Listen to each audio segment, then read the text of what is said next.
Welcome, good to have you. Today we are talking about voting, as if you have not heard enough campaign blabber over commercials and in social media and so forth.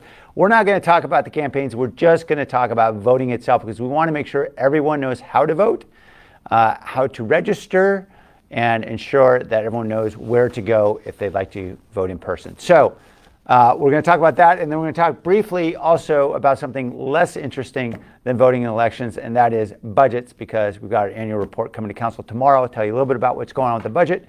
But before I do that, let's talk about voting. So there are two basic ways to vote. I think everybody knows you can vote by mail or you can go in person. But before you do either, you must register.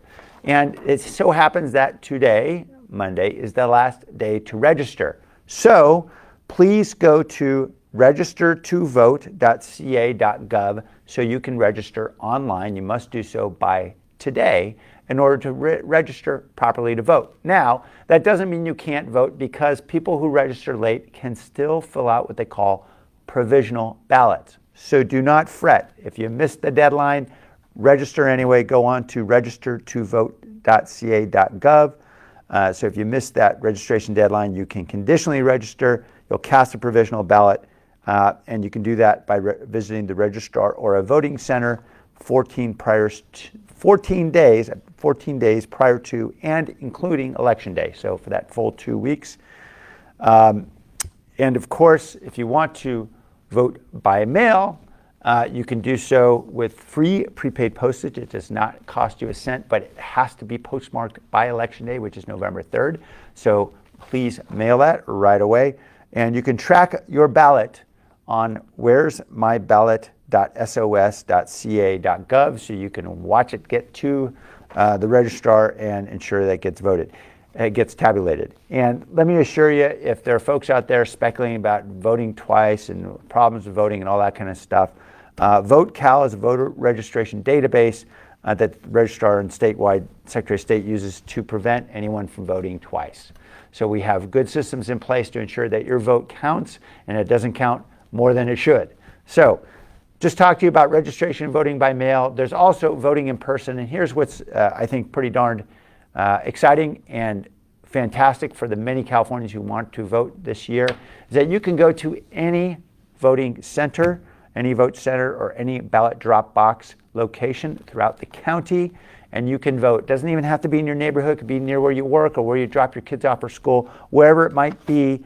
Go to sccvote.org/voters choice. I think we're putting that up on the screen so everybody can easily find a vote center that is convenient for them. So get on out there. You got no excuse. We got them all over the county. I do it pretty easily just by dropping it off at City Hall. Every City Hall in the county has a voting drop box center. I think we also got them in a lot of community centers and libraries and so forth. So look up that list of locations, sccvote.org/voters choice. You can go certainly on Election Day or any day before that to vote, drop off your ballot, or call, here's the phone number, 866-430-VOTE, VOTE. That's also 8683. So please take the time to identify the location where you would like to vote. The vote centers, I'm sorry, I should have clarified, I might have misstated. The voting centers start opening on October 31st.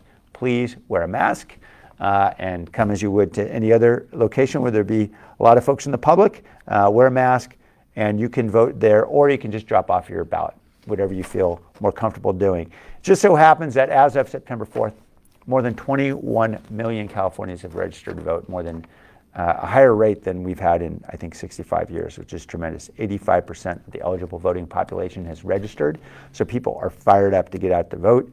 If you have had a ballot but you think you lost it, you can get a replacement ballot. At least 7 days before the election, just call 866-430-8683. That's 430-VOTE.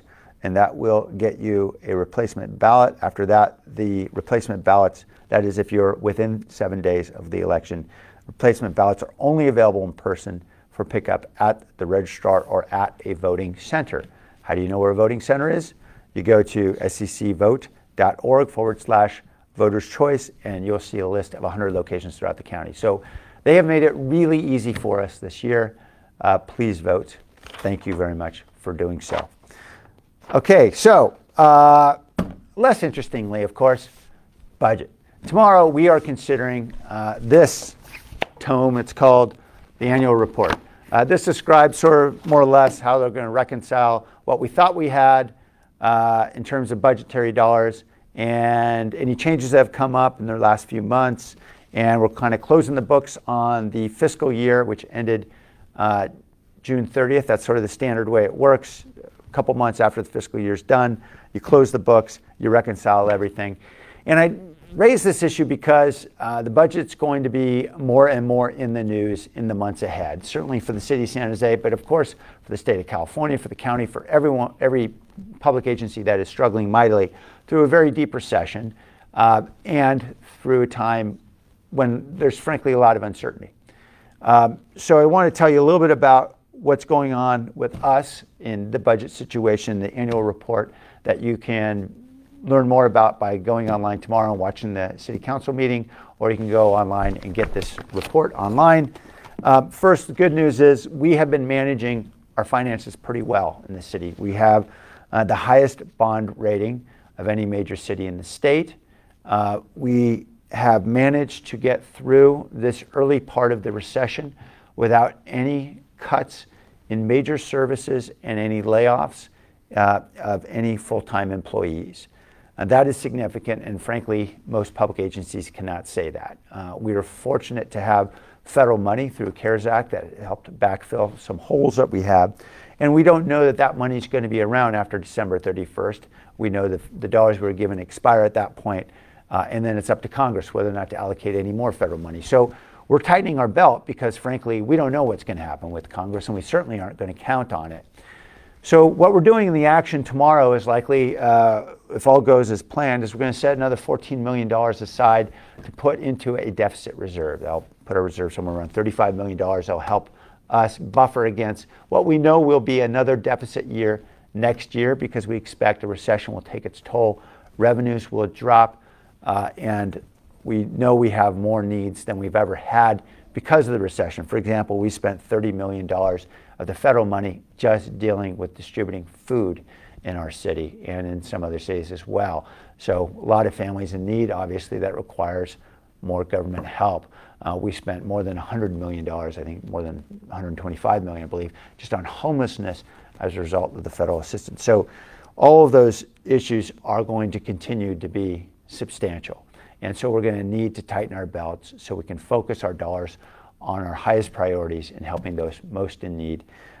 So I want to give a heads up about what's coming in the budget.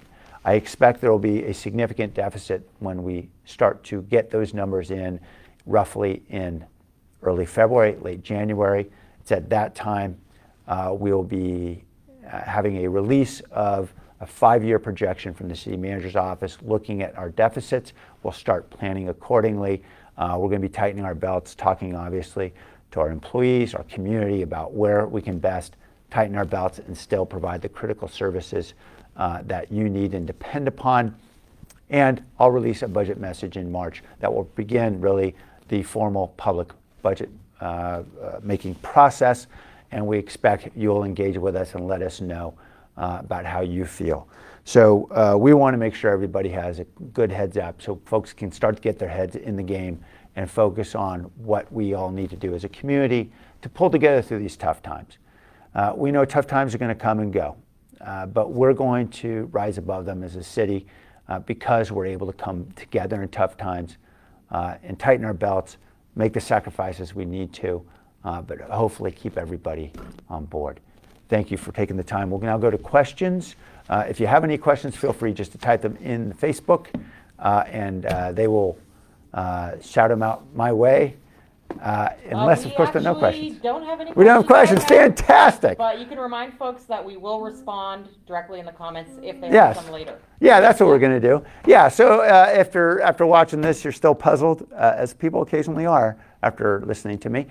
Just write whatever you like in the Facebook post there, any questions you got, and we'll jump on those questions and do our best to respond to them. In the meantime, please do remember to vote, and we look forward to seeing you, I think, in Friday? Thursday. Thursday is when we're going to come next to you for Facebook Live. Please post your questions at that time. Thank you for joining us.